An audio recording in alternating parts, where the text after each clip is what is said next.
Скъпи приятели, осъзнавам, че правенето на бизнес е много трудна и отговорна задача. Начин на живот, който не е за всеки, защото изисква много труд, жертви и лишения, докато всеки от нас преследва мечтите си. Аз самият съм минал и минавам по този път. Въпреки безбройните часове, прекарани в планиране и търсене на начин за растеж и повишаване на качеството на продукта, който предлагаме, безкрайните безсънни нощи, огромните рискове и изгубеното време, което е можело да прекараме в почивки, пътувания с приятели и семейството, избираме именно този начин на живот.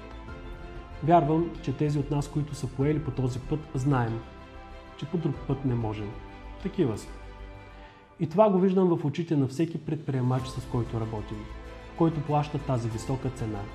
Заедно с него преживяваме кризите, заедно се радваме и в успехите, но винаги сме до тях и те знаят това, защото видяха, че не сме просто външна фирма за услуги, а сме партньори, на които им пука за техния успех, които преживяваме същите трудности и плащаме същата цена и знаем.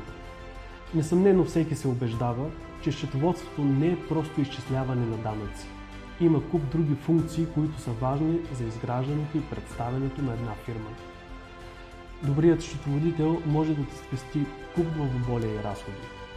Изготвянето на правилната данъчна и счетоводна политика и внедряването и според нуждите на всеки бизнес за показване на максимално високи резултати е жизнено важна част от растежа на всяка фирма.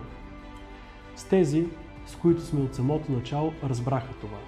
На други го показахме, след като са почерпили от горчивия опит на грешния избор. А каква е тайната?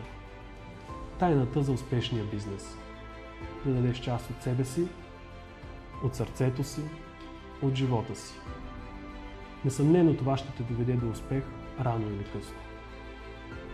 Аз съм Христо Нанков.